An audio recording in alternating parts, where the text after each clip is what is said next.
A Bíblia diz em Salmo 19, verso 1, os céus declaram a glória de Deus, o firmamento proclama a obra das suas mãos. Ao contemplar as estrelas, nós podemos ver a Deus. Hoje no Está Escrito, vai ser um programa muito interessante com o nosso convidado especial, Dr. Revelino Montenegro, estudando a astronomia e a Bíblia. Voltaremos dentro de poucos instantes.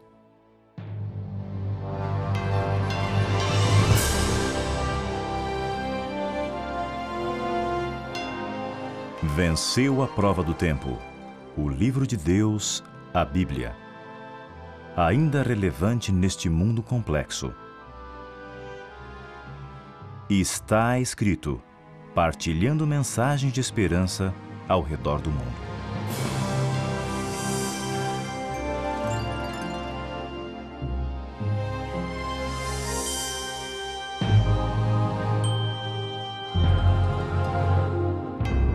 Gostaria de dar as boas-vindas mais uma vez ao Dr. Montenegro. Meu prazer mais uma vez estar aqui. Para aqueles que não conhecem o Dr. Montenegro, ele é brasileiro, fez graduação e pós-graduação no Brasil, doutorado na Alemanha, PhD, engenheiro, cientista, hoje trabalhando na Alemanha e veio especialmente a Toronto para gravar esses programas. Muito obrigado. Na introdução, eu li esse Salmo 19, verso 1. Os céus declaram a glória de Deus, o firmamento proclama as obras das suas mãos. Ao olhar para o céu, olhar para cima, a Bíblia diz aqui que dá para ver Deus. Será que é mesmo? Será que ao estudar as estrelas nós conseguimos ver a Deus? Eu acredito que sim. Eu acredito que é uma ótima maneira de, no mínimo, entendermos que nós somos um pontinho no meio desse universo inteiro, que é uma coisa gigante, né? A astronomia é, na verdade, uma das ciências mais antigas. As estrelas, a Lua, tem maravilhado a raça humana, né? Desde no início da história da raça humana, nós temos olhado para as estrelas para procurar orientação, certo? Os navegadores utilizaram as estrelas, certo. Os navegadores utilizam a posição do Sol, da Lua, para encontrar suas direções.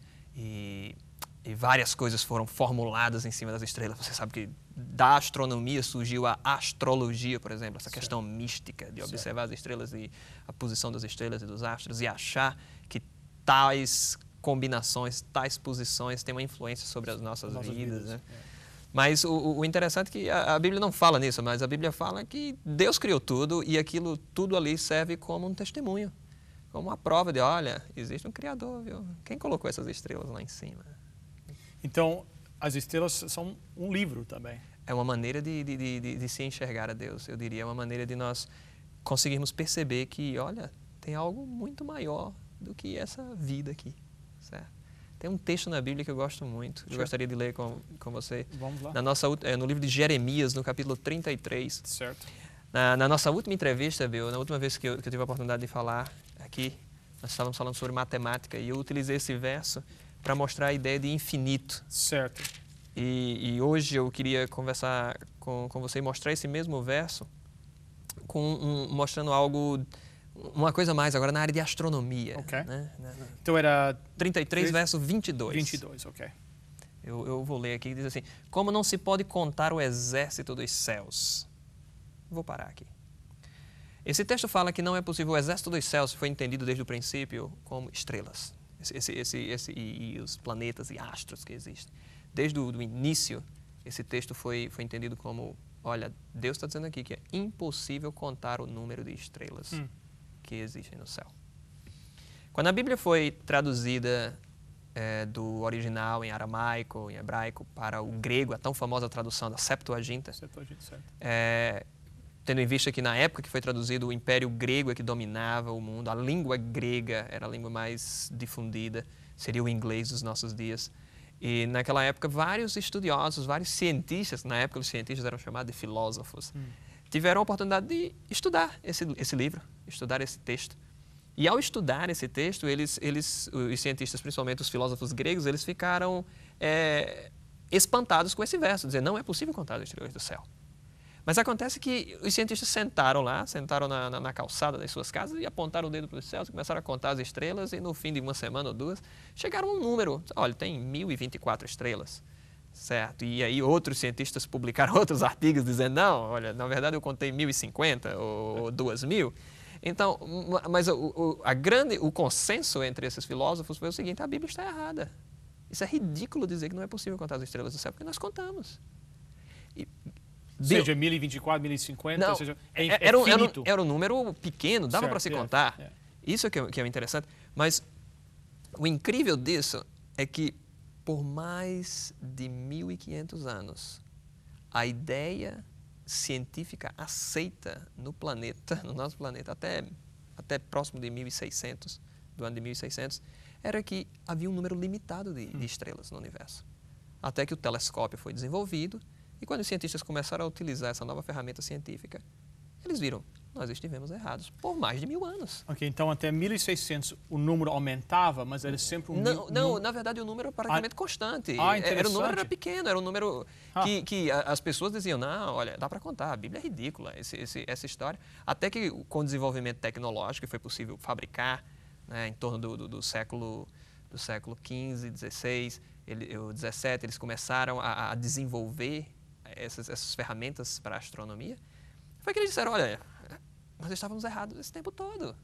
E eu fico imaginando hoje quantas outras teorias científicas daqui a alguns anos serão provadas. Olha, vocês estavam errados, gente. Nos últimos 200 anos nós pensamos errado. Certo. E esse verso é um verso incrível com relação à astronomia. Um verso tão antigo dizendo claramente, não há limite. Não há limite. E hoje, quanto mais nós desenvolvemos os nossos telescópios, quanto mais se estuda a astronomia, mais se chega à conclusão, gente, o universo é grande demais. Essa coisa é simplesmente impressionante e não tem fim. O que nós sabemos é mínimo em comparação com o que realmente ainda existe. Existe um outro verso na Bíblia também que traz uma luz muito forte, que estamos falando de estrelas. Eu posso fazer essa alusão aqui à luz. O livro de 1 Coríntios. Ok. Vamos lá, no Novo Testamento tem um texto interessante. No livro de 1 Coríntios, no capítulo 15, tem um texto bastante interessante sobre essa questão de astronomia. Algo que também passou bastante tempo até que as pessoas pudessem perceber. 1 Coríntios, capítulo 15, verso 41. Eu vou ler aqui no 1 aos Coríntios, no capítulo 15, verso 41, que tem um texto bastante interessante. Diz assim, uma é a glória do sol, e outra a glória da lua, e outra a glória das estrelas, e uma estrela difere em glória de outra estrela.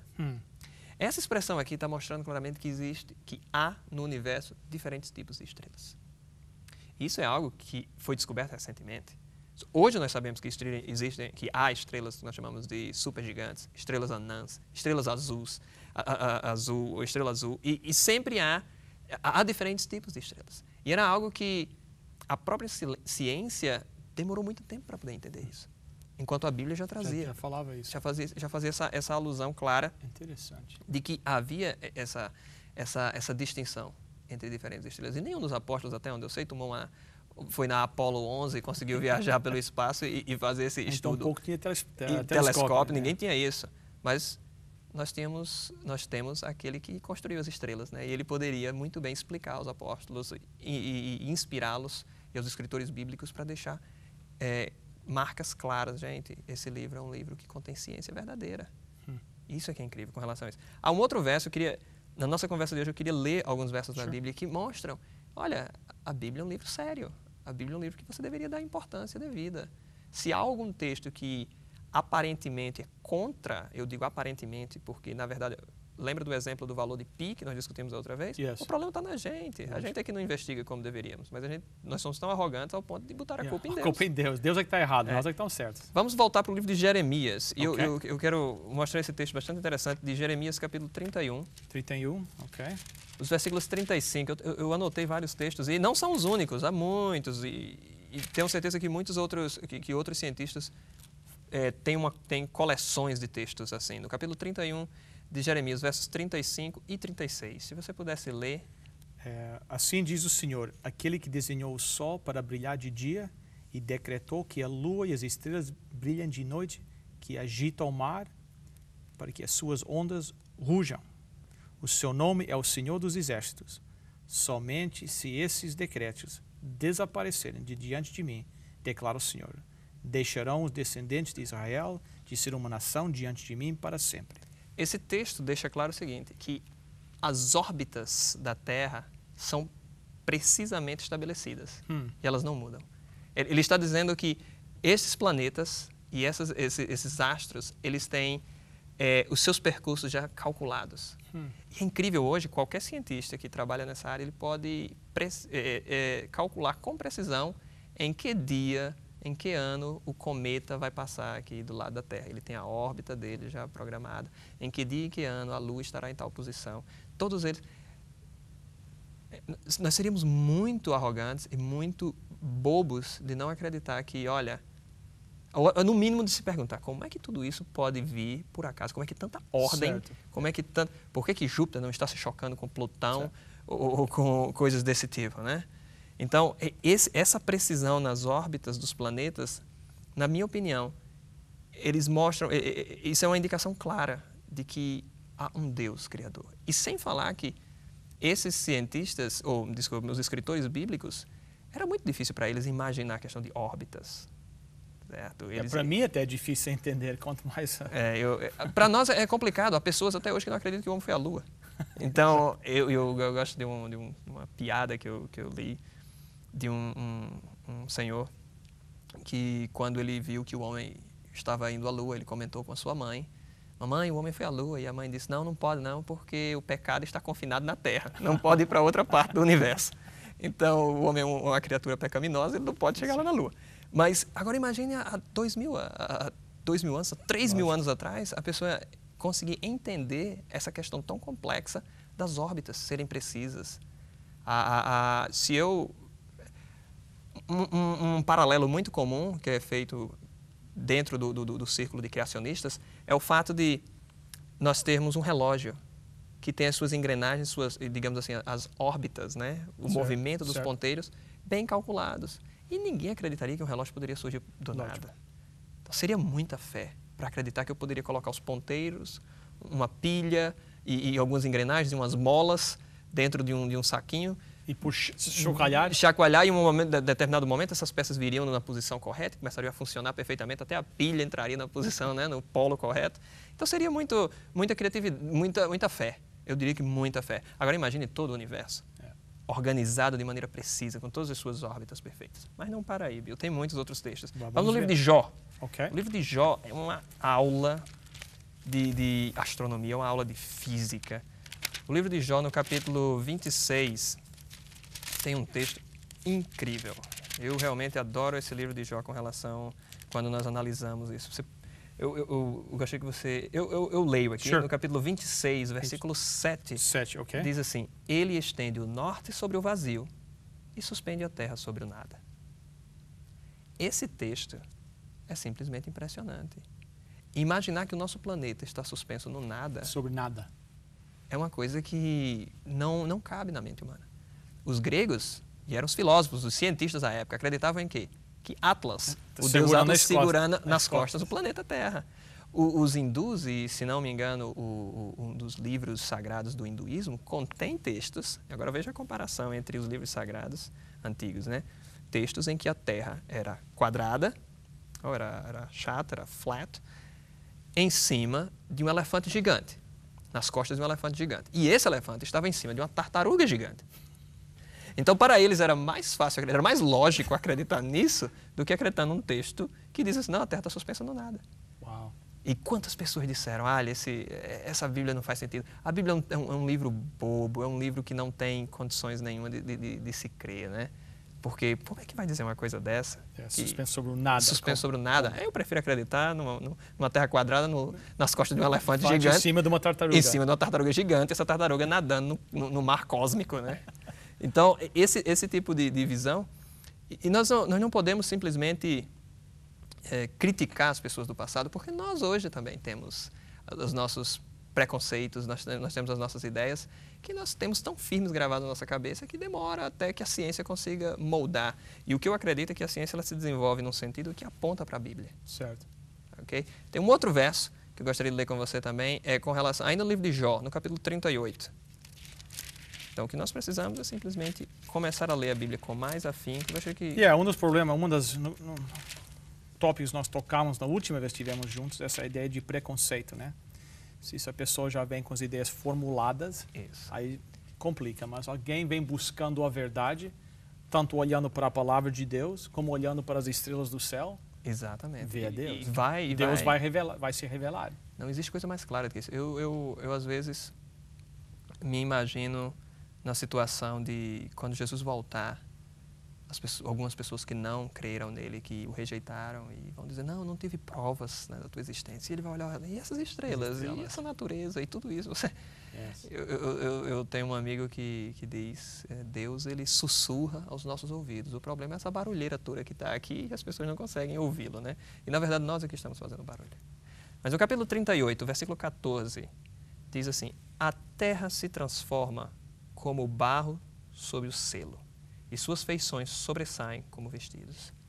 Esse texto parece assim, um pouco obscuro, mas para um bom entendedor da Bíblia, ele está dizendo o seguinte, que a terra é como o barro que é colocado em cima daquela peça que o oleiro utiliza para moldar o barro, ele pisa num pedal e aquilo começa a girar. Girar, certo. Então, esse texto está dizendo que a terra ele gira, assim como o barro gira, e aí o homem vai moldando a peça, né, a peça de barro. E aqui Deus está dizendo, não, a terra gira.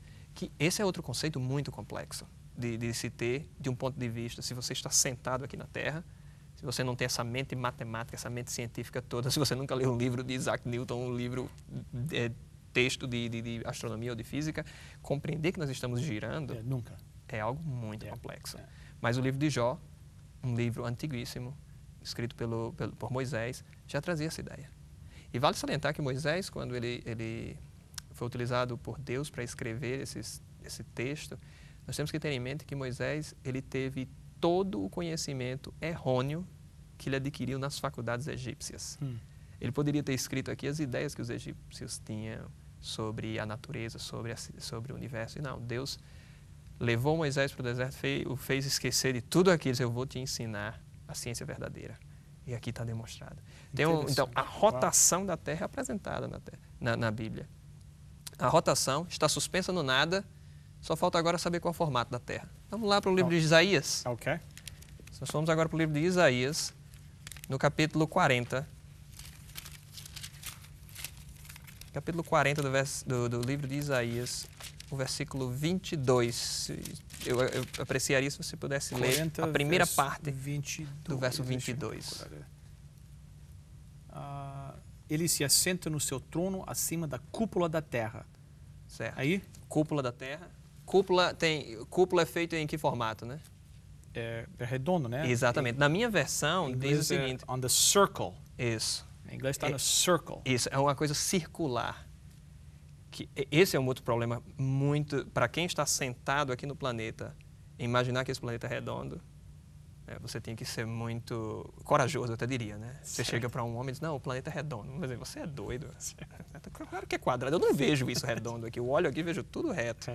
Então, mas a Bíblia é um livro de vanguarda. Porque imagina essas ideias sendo postuladas. Dizem até que esse foi um dos textos que Cristóvão Colombo utilizou para convencer as pessoas a patrocinarem a sua viagem para tentar chegar às Índias contornando a Terra. Porque na época, a igreja dominante, ela aceitava, até muita gente diz que a Bíblia dizia que a Terra era quadrada. Não, os cientistas na época acreditavam que a Terra era quadrada. E aí a igreja dominante, como ela não tinha opinião científica, ela pegava a opinião científica da comunidade científica na época, porque ciência é algo maravilhoso, mas nem sempre a comunidade científica está correta. Certo. E eles pegaram aquela ideia e utilizavam aquilo. Mas não foi baseado na Bíblia a ideia de que a Terra era quadrada. Quando a Bíblia fala, existe um verso na Bíblia que diz os quatro cantos da Terra. Certo. Mas a expressão cantos ali está relacionada com os pontos cardeais. E, por incrível que pareça, até hoje é a maneira mais simples de se orientar no nosso planeta através dos pontos cardeais. Norte, sul, oeste. Exatamente. Então, isso é muito mais lógico. E a Bíblia, quando se refere a esses quatro cantos, ela está se referindo a isso. Está se referindo a essas quatro direções que qualquer pessoa utiliza até hoje para se orientar. Mas esse texto aqui deixa claro, a Terra era redonda. E confiando em textos bíblicos, provavelmente foi o que aconteceu com Cristóvão Colombo. Confiar nesse texto e seguir. Porque a preocupação ali é chegar à beirada do mundo e cair, né? E havia esse medo realmente. Muitas pessoas não viajavam Porque diziam, não, tanto é que o nome Inglaterra porque significava o ângulo da Terra. Eles acreditavam que logo após a Inglaterra, a Terra quebrava ali. E aí você imagina o navio indo e caindo lá no cantinho da Terra, no ângulo da Terra. Mas temos mais versos de astronomia. Né? Vamos lá que está relacionado agora, trazendo um pouco mais para a Terra, o livro de Eclesiastes. Ok. O livro de Eclesiastes também traz um texto interessante. No capítulo 1, versículo 6, tem um texto bastante interessante sobre a questão da nossa atmosfera. Ok. Pode ir. Capítulo 1, versículo 6 diz: o vento vai para o sul e faz o seu giro para o norte. Continuamente vai girando o vento e volta fazendo os seus circuitos. Olha a expressão circuitos. Hoje nós sabemos que nós temos aquela circulação da atmosfera em que os ventos vão saindo de um lado, passando para outro, que até os furacões se repetem. Por que todos os anos nós temos os mesmos furacões atingindo, por exemplo? Aquele ciclo continua. Exatamente. Né? Esse movimento, né, de massas gasosas, né, em que nós temos o ar ou o vento indo em determinadas direções e aí ele volta e faz... E tudo isso estava descrito aqui na Bíblia. Agora imagine uma pessoa lá no Oriente Médio, há 2.600 anos atrás, ou 3.500 anos atrás, conseguir dizer isso. Conseguir, sem nenhum conhecimento científico, simplesmente fazer aqui uma declaração: olha, o vento vai, depois ele vai voltar, e ele tem um circuito dele. Só por Deus mesmo. Só poderia ser algo trazido ou desenvolvido na mente maravilhosa de Deus. Deus, ele...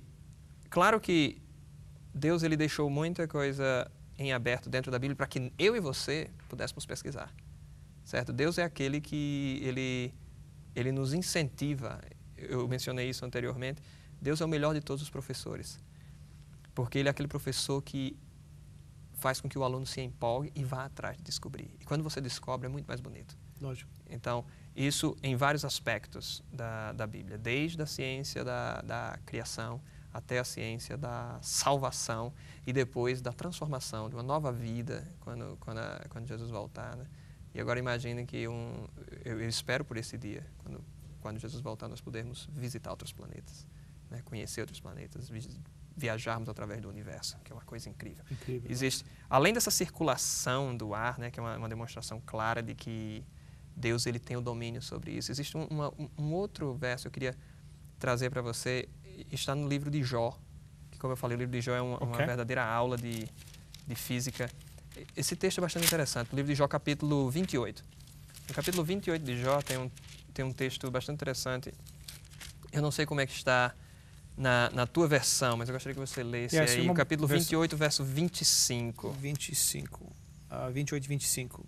Quando ele determinou a força do vento e estabeleceu a medida exata para as águas. Ótimo. A expressão força, nesse caso aí, é a mesma traduzida para peso. Esse texto estava declarando que o vento tem peso, o ar tem peso. E você sabe quando é que os cientistas descobriram que o ar tinha peso? Não. 300 anos atrás. Então, até 300 anos atrás, ninguém imaginava que um balão com ar era mais pesado do que um balão vazio. E a Bíblia já dizia que o ar, ele tem peso. Ele tem a sua... ou seja, que ele tem uma certa força aqui. E esse texto é interessante para nós. Esse texto é super...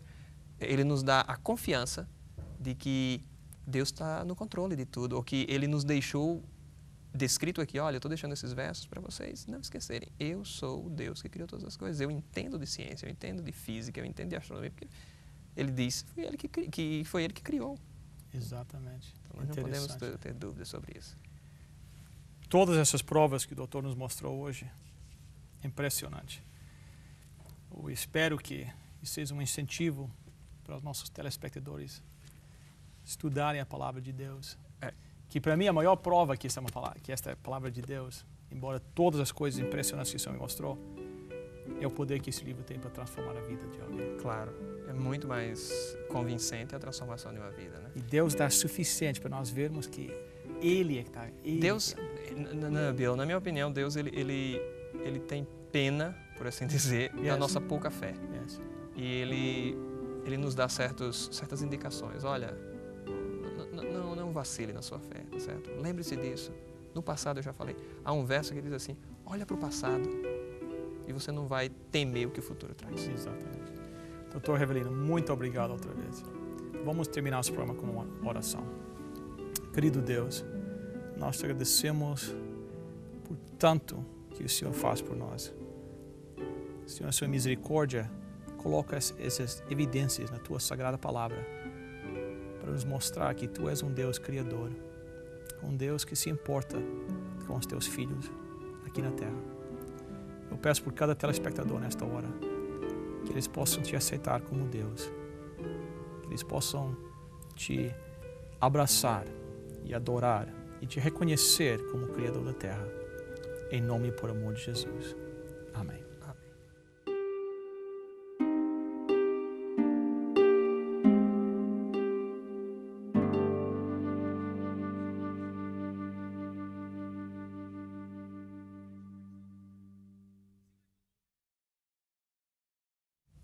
Doutor Montenegro, muito obrigado pela sua presença. Quem sabe um pensamento para encerrar o nosso programa hoje. Nós poderíamos encerrar esse programa lendo o verso que você leu na introdução. O livro dos Salmos, no capítulo 19, verso 1, diz: os céus declaram a glória de Deus e o firmamento proclama a obra das suas mãos. Eu acho que não há verso mais bonito para dizer que, olha, esses céus aí mostram que há um Deus Criador. Muito obrigado. Na próxima semana, nós estaremos aqui de volta. Até lá, lembre-se, está escrito: nem só de pão viverá o homem, mas de toda a palavra que procede da boca de Deus.